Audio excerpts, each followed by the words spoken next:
tokoh-tokoh Republik ini, tadi juga saya sampaikan bahwa ya Polri, Densus jangan takut menangkap mau tokoh, mau siapa, mau wapres, mau capres, tangkap kalau memang sudah menyebarkan upaya-upaya untuk membangkitkan semangat pemberontakan yang sama yang dilakukan oleh Taliban. Saya juga berterima kasih tadi kepada Presiden Jokowi dan Menteri Luar Negeri yang sudah melakukan evakuasi ya, karena berkali-kali saya menyuarakan itu supaya Indonesia segera mengevakuasi WNI yang ada di Afghanistan, harus segera diangkut dari sana, dan tadi sudah dievakuasi. Dan kita tidak boleh bekerja sama dengan kelompok teroris yang melakukan kudeta terhadap pemerintahan yang sah. Sebuah negeri berpancasila yang mengaku paling beragama, paling bertuhan, tetapi memuji-muji hal-hal perbuatan sadis seperti itu. Saya melihat bahwa memang radikalisme di Indonesia ini terus tumbuh ya, radikalisme, intoleransi, bahkan bukan hanya sekedar radikalisme lagi, tetapi sudah masuk kepada perkumpulan-perkumpulan terorisme. Nah, jadi namun hari ini kelasnya Bang Ferdinand Huta Hayan ya, jadi ini kita beri waktu lebih banyak untuk Bang Ferdinand tentu saja, karena kita mau mendengar secara politis. Ya, mau mendengar secara politis, polisi apa, arah ini mau kemana Indonesia nih, kenapa tiba-tiba kita bisa pro Taliban, ya kan aneh sekali. Silakan panggilan kepada Bang Ferdinand Huta Hayan, politikus senior Indonesia, untuk bisa cerita, karena kita sekarang ini banyak mendengar kabar-kabar tentang, ini cukup mengerikan ya, cukup mengerikan, karena saya ini terus terang ini ya, masih penasaran ini ya. Sebenarnya bisa ada Taliban bisa menang, ini aneh, ini belum pernah seumur-umur ini Islam radikal menang terus tiba-tiba Taliban menang. Nah, kalau di dalam narasinya saya ya, karena sudah tidak ada Osama bin Laden yang sebagai sponsor, saya kira sponsornya sekarang ya JKI ini, wah nuduh, nah iya memang nuduh memang, tapi mungkin kita dengar, karena kan beliau ini Pak Bang Ferdinand ini kan yang paling banyak kumpul dengan mereka, ngobrol-ngobrol, ininya apa sih sebenarnya, motifnya apa, kenapa TV One itu membela banget Taliban. Coba TV One memang beda ya, pembelaannya terhadap Taliban luar biasa, berita-berita nanti kita akan dengar, tapi kita mau dengar dari Bang Ferdinand dulu ya. Oke, silakan Bang Ferdinand supaya jangan kelamaan. Iya, baik. Terima kasih, Pak Paul. Ya, memang cukup mengagetkan bagi kita semua ya, terutama di belahan bumi Indonesia ini tampaknya yang paling euforianya luar biasa terkait dengan berhasilnya Taliban menguasai Afghanistan ya. Kalau soal kenapa Taliban bisa masuk dan menguasai di sana, ya memang banyak hal yang belum tentu kita ketahui kebenarannya. Apa di balik ini, kenapa Taliban bisa dengan semudah itu masuk hingga ke ibu kota, dan di ibu kota pun tidak ada perlawanan sama sekali. Ya, satu peluru pun dari pihak tentara Afghanistan, dari pemerintah Afghanistan tidak ada yang melayang untuk melawan Taliban ketika masuk. Ini memang banyak keanehan, kejanggalan, tetapi kita belum tahu seperti apa kebenaran di sana yang terjadi sehingga Taliban bisa dengan mudahnya menguasai Afghanistan. Hanya beberapa hari saja semua provinsi bisa dikuasai dan mengakibatkan ketakutan luar biasa di sana. Kita hanya mengikuti dari pemberitaan-pemberitaan ya, televisi luar kita ikuti, kita pantau perkembangan di sana. Memang cukup mengagetkan kita semua. Ada apa sebetulnya? Ada apa dengan Amerika? Akhirnya Amerika sendiri pun presidennya Joe Biden banyak Recording in progress. Maaf Bang Ferdinand, ini kita rekam untuk kita tampilkan kalau ada any case, karena kemarin kita 2 kali di take down waktu dengan Pak Ponto. Jadi kalau ini hilang kita langsung upload lagi gitu loh. Iya, ini karena kita baca topik yang rada panas ya. Oke, silakan lanjut Bang. Oke, baik.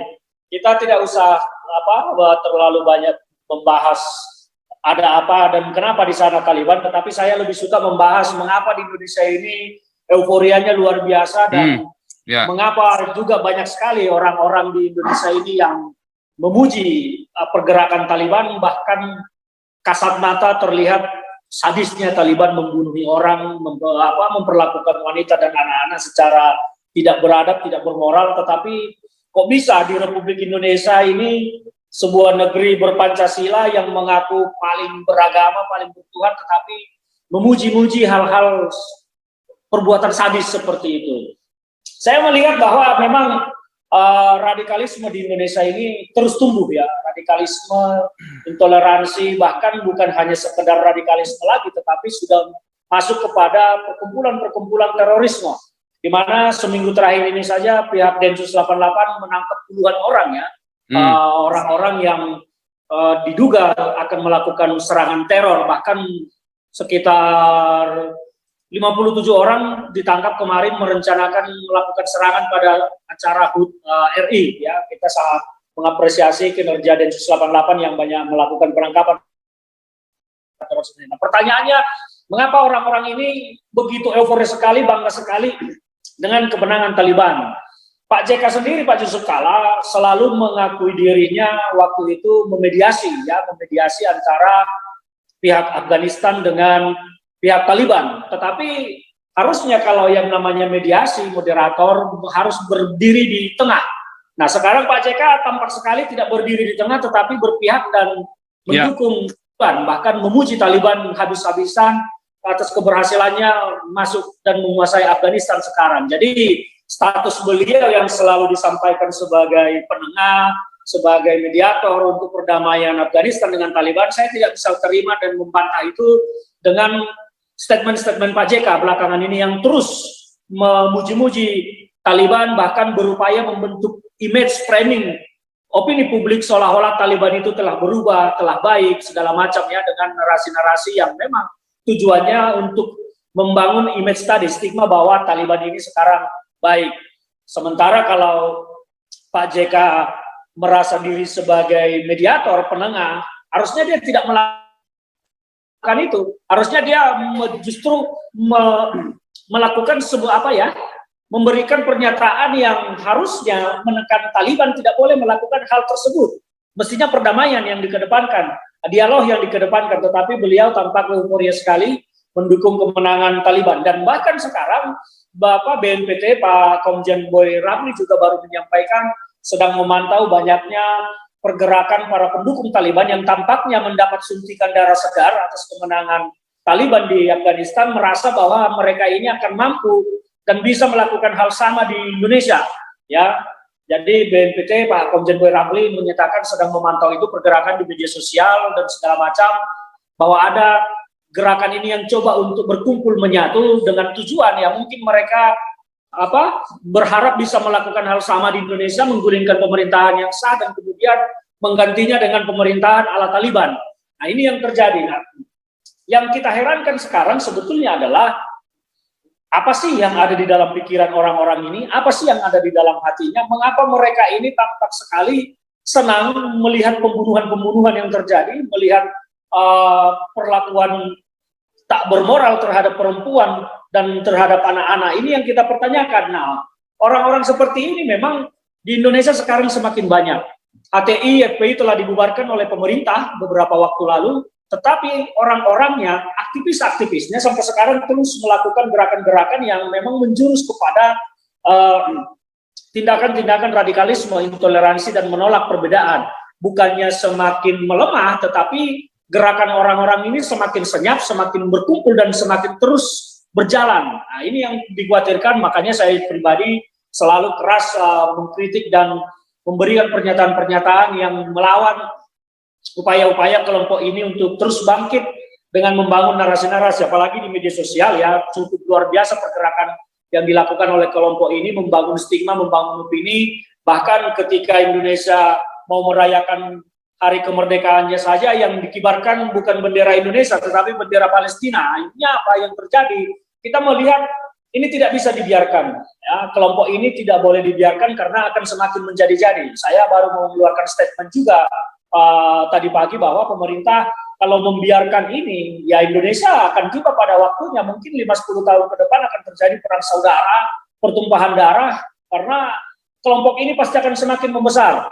Kalau kita melihat tiap hari banyak sekali ya upaya-upaya propaganda opini yang dilakukan oleh tokoh-tokohnya melalui ceramah-ceramah berlindung di balik agama, berlindung di balik dalil-dalil agama. Padahal saya pikir tidak ada satupun agama di bumi ini yang mengajarkan membunuh adalah jalan masuk surga. Saya tidak pernah mendengar ada agama seperti itu. Bahkan animisme saja tidak percaya kalau membunuh itu adalah sesuatu perbuatan yang baik. Nah, kok bisa orang-orang seperti ini merasa bahwa melakukan kekerasan, melakukan kejahatan, melakukan pembunuhan menjadi sebuah jalan menuju surga, ya, entah surga apa yang dituju. Nah, ini yang selalu juga saya sampaikan kepada pemerintah Republik Indonesia terkait dengan pergerakan yang muncul beberapa minggu inilah, seminggu terakhir ini sejak Taliban menguasai Afghanistan, memang sangat luar biasa. Banyak sekali tokoh-tokoh publik yang justru membangkitkan membangkitkan aroma untuk melakukan hal yang sama. Sepertinya mereka, seperti saya katakan tadi, mendapat suntikan darah segar baru atas kemenangan Taliban ini, bahwa di Indonesia mereka akan mampu melakukan hal yang sama.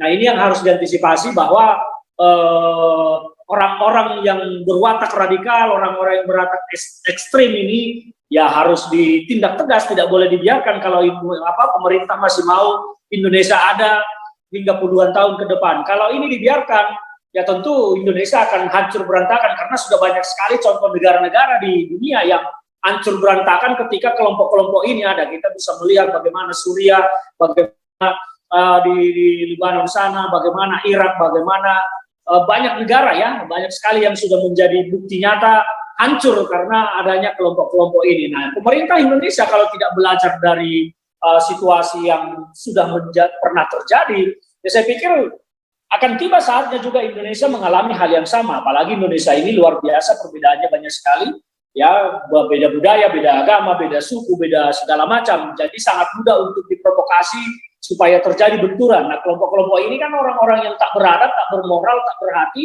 tak punya otak lah menurut saya, tidak akan peduli dengan hal ini. Yang penting mereka hanya berpikir bagaimana menegakkan apa yang mereka yakini.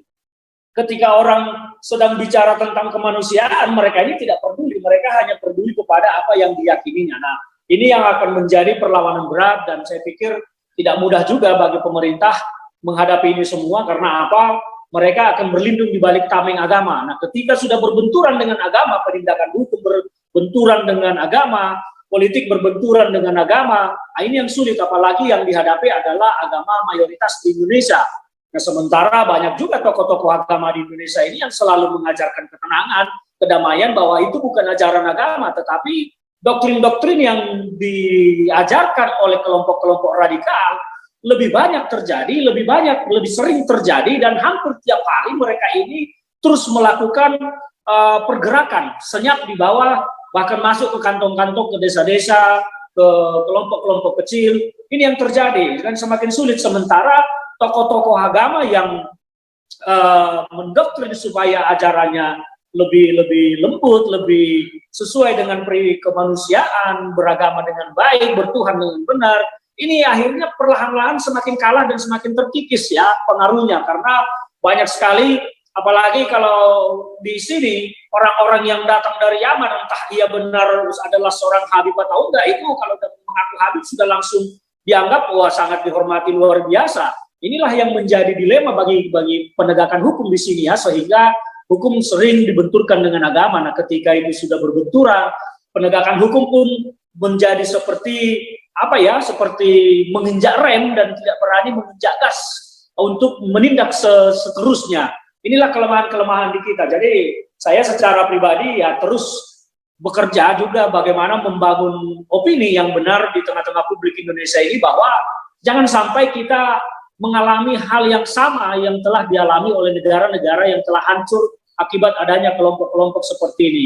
Kasat mata kita bisa menyaksikan semuanya, tidak ada yang tertutupi. Negara-negara yang hancur berantakan begitu sadisnya, bahkan di Taliban bisa kita saksikan bagaimana pembunuhan itu secara kejam dilakukan tanpa peri kemanusiaan, wanita dibunuh di tengah jalan, segala macam. Jangan sampai itu terjadi di Indonesia. Itu yang selalu saya suarakan, saya gaungkan, meskipun akhirnya saya selalu diserang juga, ya, disebut anti-Islam lah, segala macam. Tapi saya tidak peduli itu, saya tidak peduli mau disebut seperti itu. Yang penting bagi saya adalah ini negara harus dibela, harus dipertahankan dari serangan-serangan oleh kelompok-kelompok radikalis seperti ini. Nah, tokoh-tokoh Republik ini tadi juga saya sampaikan bahwa ya Polri, Densus jangan takut menangkap mau tokoh, mau siapa, mau wapres, mau capres, tangkap kalau memang sudah menyebarkan upaya-upaya untuk membangkitkan semangat pemberontakan yang sama yang dilakukan oleh Taliban. Saya juga berterima kasih tadi kepada Presiden Jokowi dan Menteri Luar Negeri yang sudah melakukan evakuasi ya, karena berkali-kali saya menyuarakan itu supaya Indonesia segera mengevakuasi WNI yang ada di Afghanistan, harus segera diangkut dari sana dan tadi sudah dievakuasi. Dan kita tidak boleh bekerja sama dengan kelompok teroris yang melakukan kudeta terhadap pemerintahan yang sah. Meskipun di sini banyak tokoh-tokoh seperti Pak JK selalu menggambarkan Taliban itu sudah moderat, sudah lebih baik, dan kita tidak usah melakukan hal-hal yang seperti pemutusan hubungan diplomatik. Kalau saya menyarankan bahwa kita harus segera memutus hubungan diplomatik dengan Afghanistan Taliban ya, dengan Afghanistan Taliban. Kita tidak boleh bekerja sama dengan mereka karena Taliban ini adalah kelompok teroris. Karena kalau kita sudah nanti bekerja sama secara politik dengan Taliban, dengan Afghanistan yang dikuasai Taliban, mereka ini akan dengan mudah masuk ke Indonesia karena ada hubungan diplomatik. Lama-lama bayangkan bagaimana kalau mereka bisa masuk ratusan bahkan ribuan ke Indonesia, apa yang akan terjadi dengan Republik ini? Ya, dengan alasan ada kerja bersama hubungan diplomatik, mereka bebas keluar masuk. Wah, ini akan justru mendatangkan milisi-milisi Taliban ke Indonesia yang pada akhirnya kita akan berhadapan dengan mereka. Dan mereka akan, saya yakin, akan melakukan hal yang sama dengan yang mereka lakukan di Afghanistan. Nah, ini yang harus diperhitungkan oleh pemerintah Republik Indonesia. Waspada, hati-hati, TNI Polri harus tegas, jangan dikasih waktu, jangan dikasih kesempatan bagi mereka-mereka ini untuk terus berkembang. Dan kepada pemerintah Republik Indonesia jangan sampai melakukan kerjasama dan hubungan diplomatik dengan Afghanistan Taliban, kecuali Taliban kembali mundur dan kalah, Afghanistan dikuasai oleh kelompok yang moderat, ya silakan kembali dibuka hubungan diplomatiknya. Tetapi sepanjang Taliban dikuasai Afghanistan dikuasai oleh Taliban, ya saya meminta kepada pemerintah Republik Indonesia untuk tidak pernah bekerja sama dengan teroris. Karena kalau kita sudah bekerja sama dengan teroris, artinya kita juga telah melanggar konstitusi Republik Indonesia, melanggar undang-undang Indonesia yang menyatakan bahwa teroris itu adalah kejahatan HAM. Masa kita mau bekerja sama dengan pelaku-pelaku kejahatan HAM seperti itu dan kita menyaksikan secara vulgar tiap hari bagaimana kekejaman pembunuhan yang dilakukan oleh Taliban. Saya pikir pemerintah juga punya pemikiran yang sama dengan kita bahwa memang Taliban ini adalah kelompok teroris dan tidak boleh diajak bekerja sama. Nah, sekarang gilirannya adalah bagaimana kita membersihkan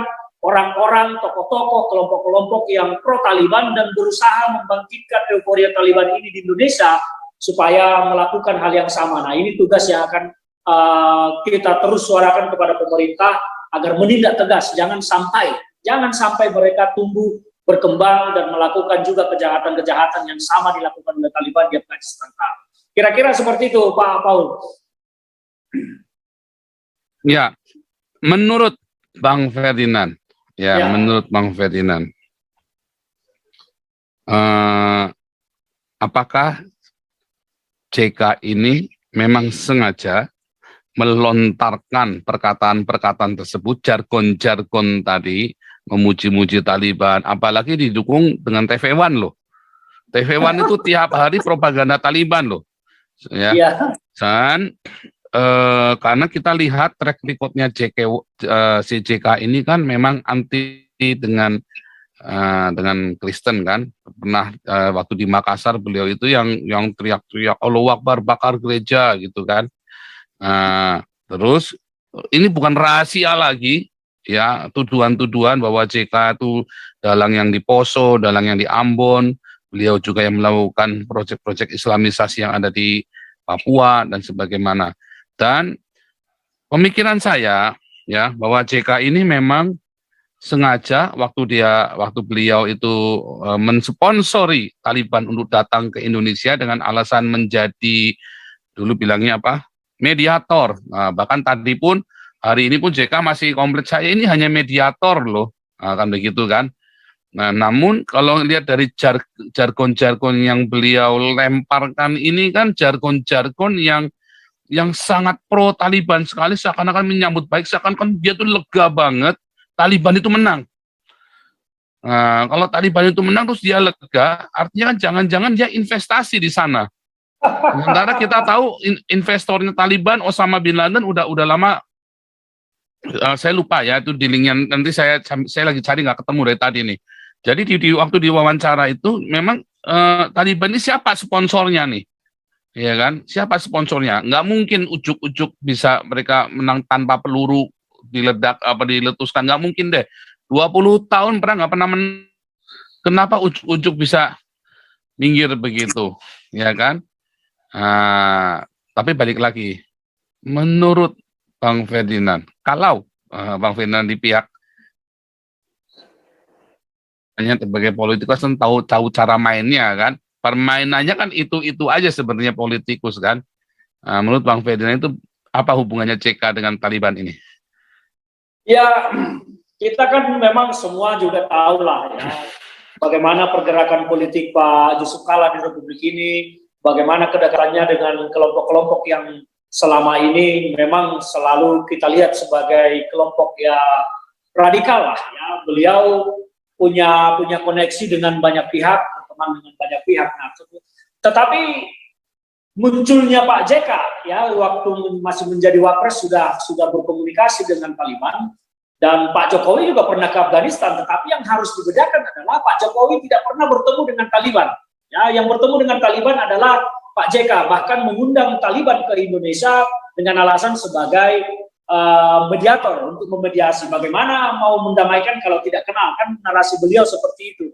Ternyata sekarang setelah pertempuran terus terjadi, beliau tidak pernah bersuara untuk mengingatkan Taliban supaya tidak melakukan kekerasan-kekerasan yang terjadi dan supaya tidak melakukan makar dan kudeta terhadap pemerintahan yang sah. Harusnya sebagai mediator untuk memediasi itu kan dia harusnya netral, berdiri di tengah, tidak boleh berpihak. Nah, faktanya bahwa sekarang kita tidak bisa pungkiri kalau Pak JK tampak sekali berpihak terhadap Taliban, bahkan memujinya ya, memuji strategi Taliban bisa menguasai Afghanistan segala macam. Nah, hubungannya apa? Saya melihat bahwa kelompok-kelompok ini memang ingin bagaimana kelompok yang sama seperti Taliban ini bisa memperkuat gerakan-gerakan yang sudah ada di Indonesia. Ya, yang tadinya FPI ada, HTI ada, yang kemudian telah dibubarkan oleh pemerintah. Nah, saya melihat di sini ada kepentingan bagaimana supaya kelompok yang sama ini bisa semakin kuat dan bisa menguasai Indonesia ke depan. Karena memang menguasai Indonesia ini sangat akan luar biasa besarnya manfaat bagi mereka. Ya, suplai segala macam di Indonesia ini ada. Kalau kita bedakan dan bandingkan dengan negara-negara yang dihuni oleh kelompok-kelompok seperti ini, semuanya negara-negara tandus, negara-negara yang susah, bahkan mencari air pun susah. Tetapi Indonesia ini kan adalah surga. Makanya bagaimana mereka bisa menguasai, akhirnya apa? Mencoba mendatangkan kekuatan-kekuatan baru, ya, suntikan-suntikan energi baru, mendatangkan milisi-milisi. Yang saya perhatikan itu tujuannya, terlebih setelah tokoh-tokoh FPI, HTI yang berurusan dengan masalah hukum, kemudian ditangkap, salah satunya Rizik Syihab, sudah sedang berhadapan dengan proses pengadilan, dan bahkan sudah ada yang menjalani vonis ya dari pengadilan. Nah, ini kan kekuatan tokoh mereka melemah. Saya melihat sepertinya ada kepentingan yang ingin diusung bahwa tokoh-tokoh besar lagi harus didatangkan untuk mengganti tokoh-tokoh yang telah terpenjara. Karena kalau tidak ada tokoh yang menggerakkan, gerakan-gerakan di bawah ini akan lemah. Maka dibutuhkan energi-energi baru bagaimana supaya bisa masuk ke Indonesia untuk menjadi penyemangat lah ya. Karena kita tahu orang-orang di sini kan masih banyak mentalnya mental Englander, begitu melihat orang asing kok sepertinya sudah melihat ini ya, melihat orang tampang Arab sudah dikira ini sudah menjadi malaikat. Sama banyak sekali mental Englander begini. Ketika orang-orang seperti ini datang, sangat dipuja, sangat langsung mudah diikuti. Akhirnya apa? Mereka akan dengan sangat mudah mendoktrin orang-orang di sini untuk melakukan apa yang mereka inginkan, apa yang mereka targetkan, dan apa yang mereka yakini.